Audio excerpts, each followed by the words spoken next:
Well, thank you guys for joining us today. We're going to go ahead and get started. So today, we're going to be showing you a real-world demo of Lytho's Brand Center in action. Whether you have the Brand Center or not, this session is going to provide tactical solutions for achieving brand control and content speed. And I'm lucky to be joined today by Kelly Copsey, who is an implementation specialist here at Lytho. Happy to be here. All right. Thank you, Kelly. And before we dive in, I would be remiss not to mention Lythopia, our two-day conference happening this August, 12th through 13th, in Raleigh, North Carolina. Workshops are nearly sold out, and they're a great chance to get hands-on with Lytho directly from the pros who know it best. Kelly will actually be leading two of those workshops. Kelly, want to give us a preview into what you're planning? Yeah, absolutely. So I will be co-leading the No More Bottlenecks, how to basically provide smart templates for your stakeholders so they can come in self-serve with all the creative content that they need, but still keep your brand standards. And then the other one I'm going to be working on or leading is our many workflows, one platform. So we're going to walk through how to bring teams together and avoid silos and make sure everyone is working and collaborating between workflow and the DAM, even tempo, to make sure that they're allowed to self-serve, but we're doing it in a way that kind of brings us together and works collaboratively. Love it. Super exciting. And of course, we will be sharing exciting product updates at Lythopia, including a first look at how AI is coming to Lytho.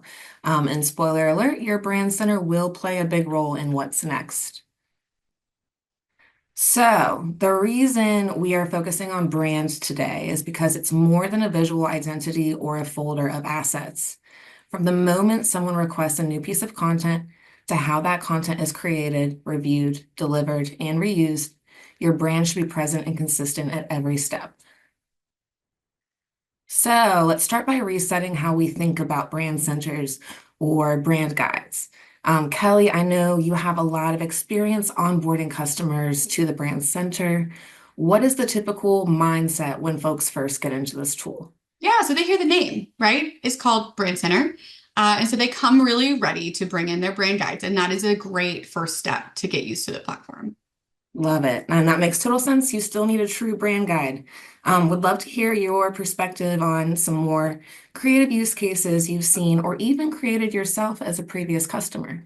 Yeah, so as Natalie mentioned, I was a previous customer for 3 years before I came to Litho, and we did implement the DAM. I was in charge of that, so I've been in your shoes. I've done this. But I think some of my favorite examples are probably, bringing in how-to guides, right? It allows us to bring everything together. How do we put in a request? And then when I was a customer, one thing I really enjoyed working on was that Brand Center gave us the potential to create media kits. And so we could bring in press releases, we could bring in downloadable images, request for upload links for that event. And the event had 3 phases to the project. So Brand Center made it really quick and easy to come in and update the information, update our attachments. And then year over year, I could go back and restore that previous version. So it took hours of work and boiled it down into 10 or 15 minutes just to make quick updates. So being able to leverage it across teams like that, quick, easy updates, like one of our brand headaches. Let's get rid of those old pieces. Let's bring in a new collection. Let's bring in new downloads. Is a really, really great way to use Brand Center. Love that. Love that. So many great use cases. And what we really want to drive home is that with Brand Center, you can enable self-service that scales. You can eliminate rework and off-brand content, and you can give stakeholders what they need without the creative hand-holding. And this isn't just lip service. We have real customers gaining value today from strategically built brand guides. Purdue for Life Foundation built a dynamic brand guide that cuts their team time spent managing assets by 17%.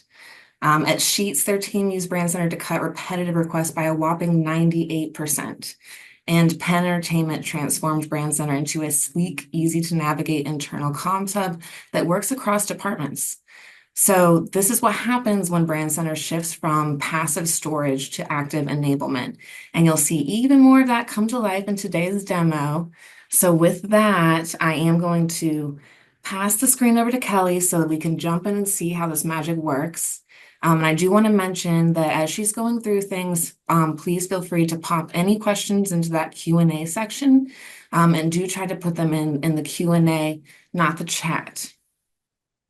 Excellent. Well, thank you for that, Natalie. So yeah, I'm going to walk through just a few examples, right? This isn't the end all be all. The sky is the limit when it comes to Brand Center, or at least your imagination is the limit, right?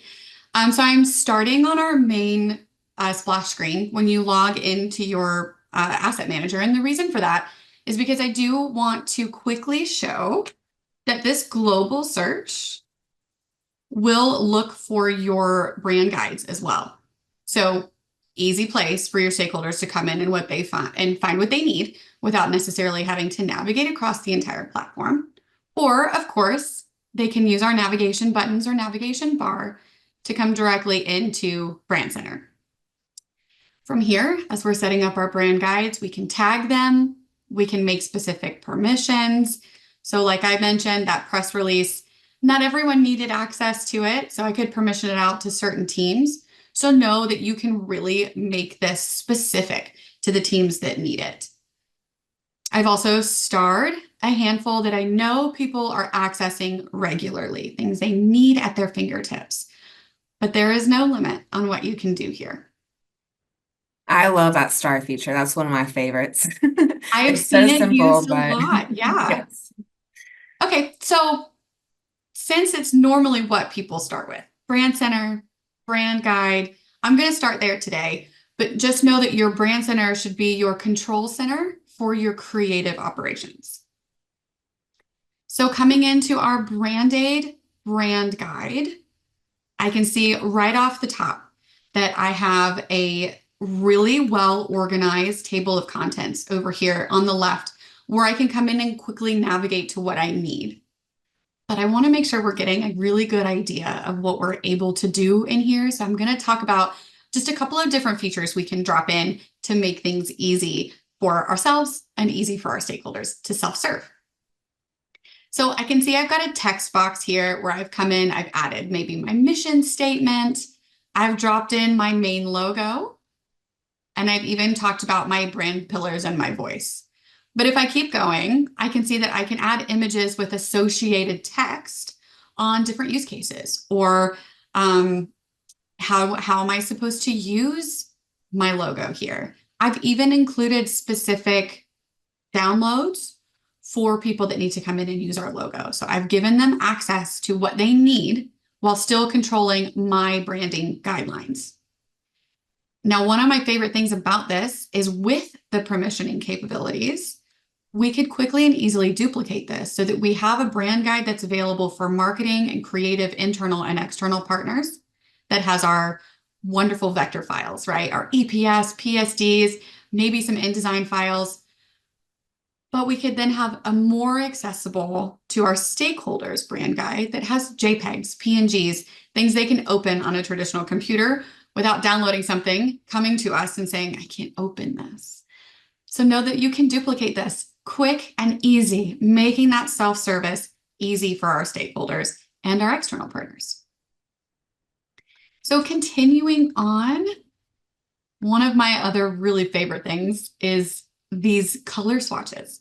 So you can come in and bring in your color swatches. You can name them whatever you want, drop in your brand colors, hex codes, RGB codes. You can drop in CMYK, lab colors if you need to, RAL colors, Pantone colors. So there are a few different options you can bring in here. But I think one of the most used features I saw when we built this out is you can copy these.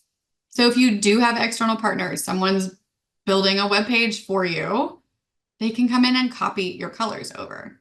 They don't have to guess at what it is. You don't have to keep going back and forth and fixing those wrong colors. I saw a brand complaint in there, wrong colors on the wrong background. You can control that here. You can even see that we have that accessibility kind of built into this idea. So this blue and white is readable. the green, and the black is readable. So there's our accessibility right there. It's at our fingertips. I actually have Lytho brand colors favorited because on the left side panel you can toggle straight Mhm. to any of those sections. So I am constantly just clicking right into our brand colors. Yeah, I love that. It's definitely one I use a lot too. Um, so yeah, and then we can come in, we can talk about when do we use the different color formats, right? So again, another text box. A really great feature here is being able to actually bring in your typography. If your fonts are living in your asset manager, now remember, we can permission them out to specific teams. Don't panic. Not everyone is going to use up your font contracts, but you can actually bring them in and you'll get a preview of what that font looks like. So if it's in your asset manager, you can see exactly what weight you need. Do we want italic? Do we need that secondary font? Do we have a serif versus a sans serif that we need to think about? And we can dedicate, right, what those use cases should be. Dedicate, dictate. That's the word I was looking for. We can even tell people how to install them. Those processes are changing all the time. So again, quickly and easily, we can edit, go in, make sure this stays up to date. Allow downloadable templates here. And we can even link out to different request forms. So if I click on this print media request as a stakeholder, I'm directed right back into workflow, and it's going to automatically populate the request form or creative brief that I need. No more guessing at which form I need. It's right here at my fingertips. This is such a big win. And this feature is kind of new, the ability to Mhm. link directly to request forms. Yeah, it's fantastic. I'll tell you what, while we're here, when you're getting ready to put it, when you're creating your new request forms, if you click on the dots next to your new template, you can copy the request link. I was so excited when we launched that late last year. So definitely put it in your brand guide. Make it that self-service home. Put information into what you're gathering in that, right? We can have even more information than just this button that leads out to it. So coming back over, I have also added a collection where my stakeholders, my external partners can come in and access additional marketing materials that I have allowed them to download. So specifically, this collection is allowing download. I can see that I have another one that is more public that does not allow for downloads. So those are things you can set up in your asset manager. So this is a really great way to build a traditional brand guide. Before I jump into my next example, Natalie, did we have any chatter on use cases for traditional brand guides or any questions? No questions. Some good chatter, but no questions. Awesome. Well, I'm interested to see how you all are using this. Um, so I'm going to hop in next to a product release guide. So in this world, one of my other brands, as we can see, Creative Hops, is getting ready to release a new IPA into the market. So I have built out a media kit, essentially a release plan. I've brought in my product description, again, with an image here. This is a rich text editor. So we can put headlines, regular text, italic, bullets, numbered lists, bold. You can even bring in some of your own code if you're not finding exactly what you need. And we can see I've dropped in my text, my brand color in my text here too.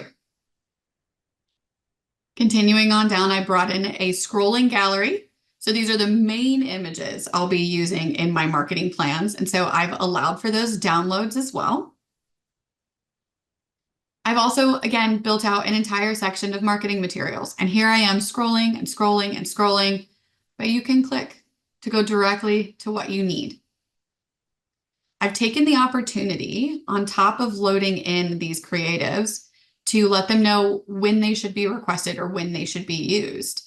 And I've even told them where to go to find those marketing links. But look, I've got a little typo here. So I'm going to fix that. Since this is live, every update I make to this is going to be mimicked across all of the links that I've already sent out. So I'm going to hop into edit mode, hop right down here.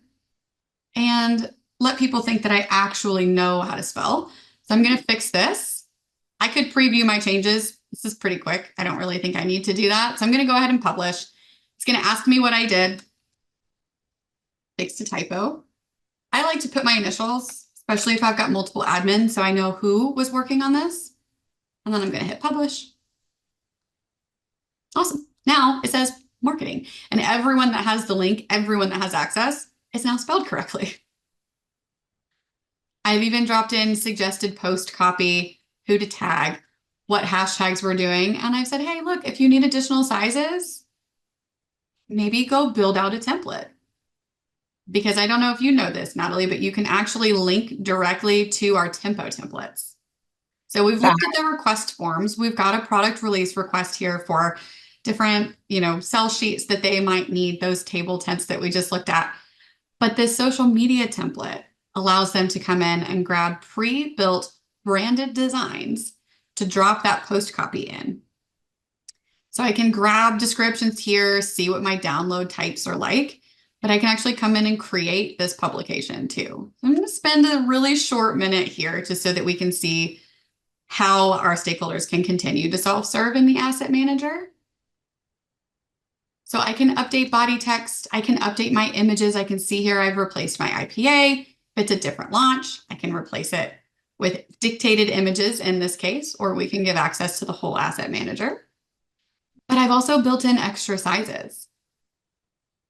I, as the designer, have done this and brought them in for my stakeholders. Now, this is saving us time because we don't have to fulfill these creative requests anymore, right? So self-serve, but protecting our brand using Brand Center.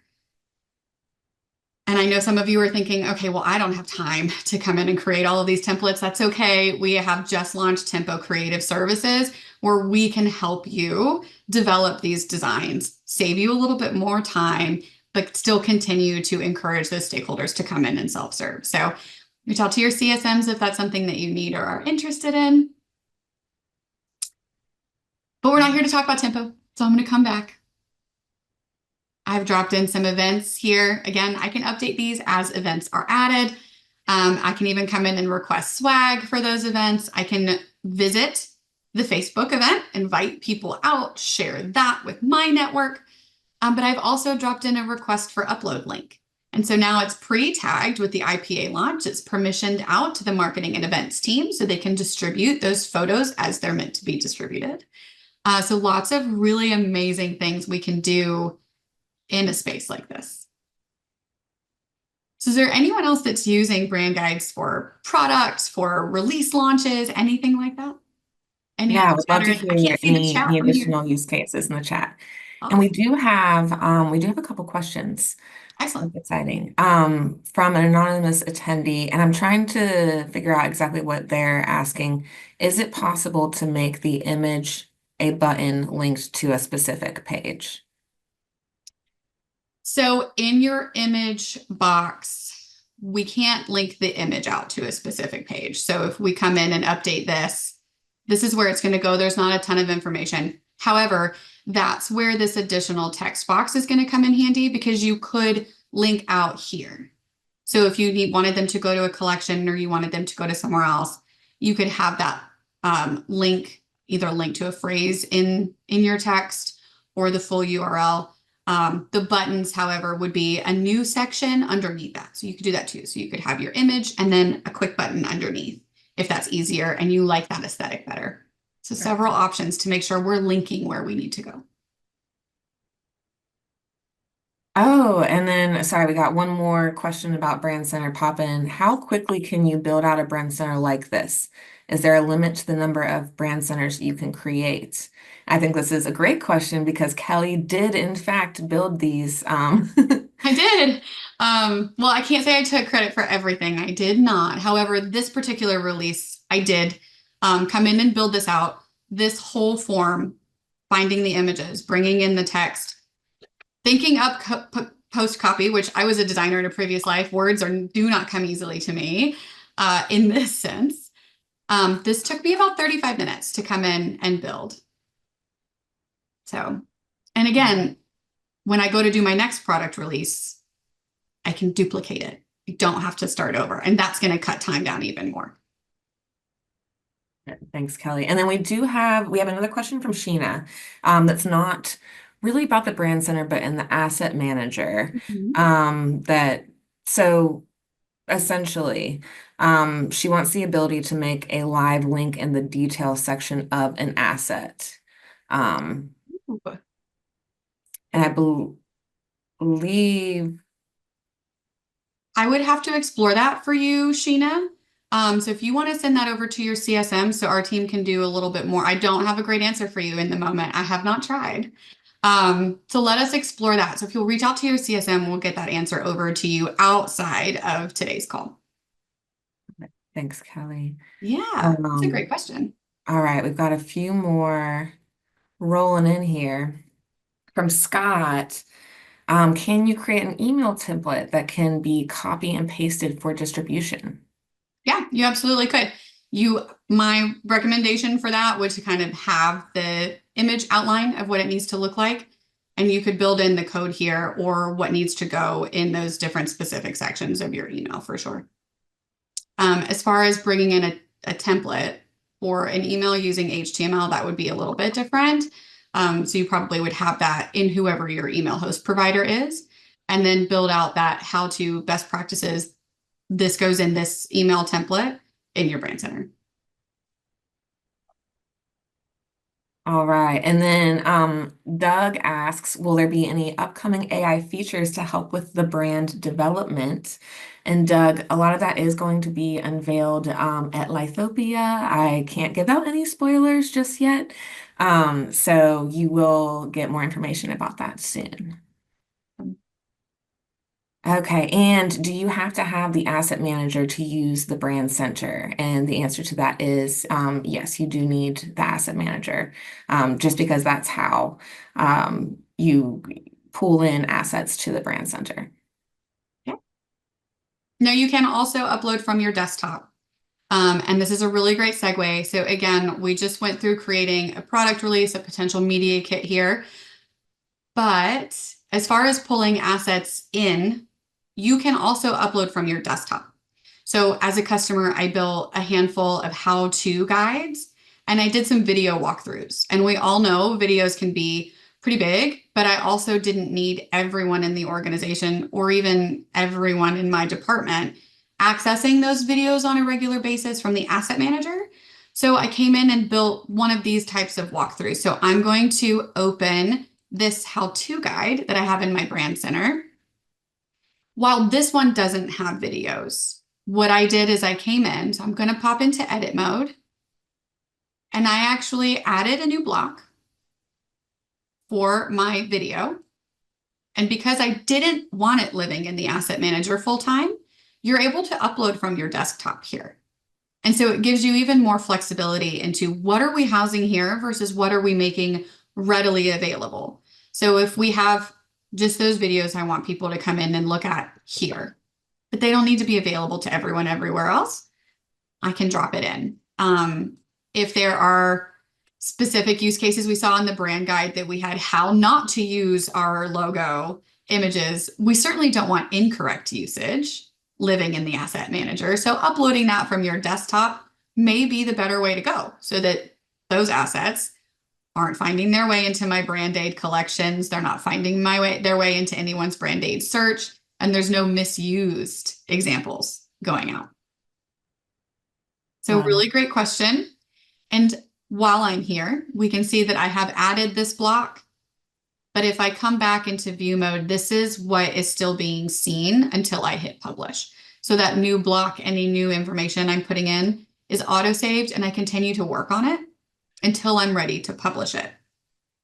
So that's really nice on being able to control those versions, to control what's being seen and when, and help with that nice staging environment, right?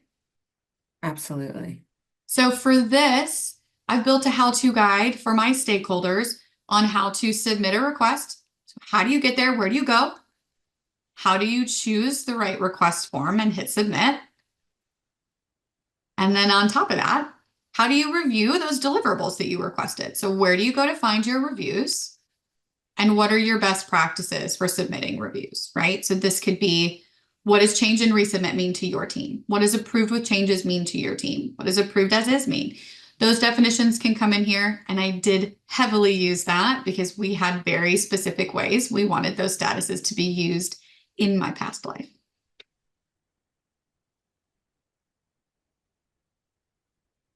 All right, and we do have a couple more questions that have come in. Doug asks, do you have any metric development to measure how the brand is being used or any tracking? So we do allow the brands to be shared out. So you can create share links to see or to share out with different partners. You can track those through your settings. So I will back out of our brand center. In your settings panel, as an admin, you're able to come in and see all shared links, and that includes your brand guides. As an individual, if you're allowed to share out brand guides, but maybe you're not an overarching admin, you can track those from your personal account under shared links. So again, coming to brand guides, we can see, did we allow downloading? Has it expired? Is it active? We can even come in and edit that link. So maybe these video requests, I no longer want them to download. So I can uncheck that and hit save. And now it's view only. So quickly and easily being able to do this. You can resend that link. So it was nice for us. I never had to resend those media guides out to our media partners. They were active to the phase that we were in that year every single time. And so they could just bookmark and come in and get what they needed for the next event. As far as living in your dashboard, this is the information that you're going to see here. I believe there's a little more information if you export, but as far as being able to track that shared link information in your account settings is going to probably be your best bet at the moment. Right. And then curious if you know this, Kelly, is there a size limit for assets uploaded from desktop and added to the brand guide? That is a good question. And off the top of my head, I do not remember. So we will follow up with you on that. I know I've loaded some pretty hefty videos in here before, so I just don't want to misspeak and have that number wrong. All right. And then from Scott, can you force an expiration date to links? Yes, you absolutely can. So let's pop back in and look at that. Where I hit that edit, Scott, and I'm just going to do it from here. So this is active, and I've said it's never going to expire. My brand is always going to be alive. It's going to be great. Well, I think we've all unfortunately seen a lot of creative breweries go under recently, which is sad. So if we needed to edit that, we could come in and edit that link and set this expiration date for whatever is applicable. So it could be the end of our event. It could be due to a rebrand, right? We can come in and expire this and launch our new brand guide on the same day. So tons of different ways that you can control this. Perfect. And then we got a question actually about the tempo templates in the brand center. Can you show again, maybe from the tempo side, how you were able to grab that link and put Yes. it into the brand center? Yes. So coming into tempo, what you will do, and remember when we see this loading screen, this is tempo having those conversations with Chili, making sure that everything is linked. So once they're done talking, yeah, what you'll do is you'll click on this view template and you'll get your information box here. If you click on the image from here, rather than trying to create publication, but if you click right here, you're going to get this screen. And so it removes that kind of preview information up here. And this is your individualized link to this template. Love it. And again, if, I know we talked briefly about Tempo Professional Services. That is something new that we're offering if you're interested in this templating solution, but don't quite have the time to create them yourselves. I'm actually going to drop a link in the chat for anybody who is interested in exploring that. Okay, and then one more question. QR code. Can you expand more about it? QR codes. Yeah. For tempo, I'm assuming. Yeah. So in Tempo, you actually have the ability to create multiple types of barcodes. So in this particular image that I'm assuming this is where the question came from, we have a QR code here. So you can drop in your link. Now we get a lot of questions on tracking for URLs. Chili and Tempo will not do that for you. So the Smart template won't come up with that tracking capabilities for you. However, if you have built out a tracking URL and you drop that into what will populate your QR code, it will track for you. So if you've got that tracking link already, your QR code will work. We also have ISBN codes, I think that libraries use. We've got UPC codes, EAN barcodes that you can drop in on all of your different templates. And if you're feeling really fancy, maybe through Tempo Creative Services, if you're not feeling super fancy, there is a way to create this QR code maybe on a business card as a virtual business card that will load your information automatically into that person's phone. So it's one of the more advanced features that we can build into this smart template, but I think it's a really valuable thing, especially for business cards. Love it. Would also love to hear, is anybody's wheels turning? Do you have any like new ideas for brand guides you want to create? Now that we've gone through this, pop those in the chat. And I'm going to give this just another minute for any questions to come through. You know, Natalie, something I wish I had thought about when I was a customer is if this is my control center, right? Bringing Mhm. in and building things for other teams. I would have loved to have our new hire orientation like workbook in here for them to walk through, link out to a request form where they check a box and they say, yes, I read all of this. Here's my signature for my photo release, and have all of that in one place rather than all of these different documents that HR would then have to go through and find. It would have made things so much more seamless. Love it. Okay, well, doesn't look like we've got any more questions coming in. Of course, every time I say that, one more does pop in. But looks like we're at the end of our time here. So thank you all so much for spending part of your Friday with us. Hope everybody has a great weekend, and we will see you next time. Thanks, everyone.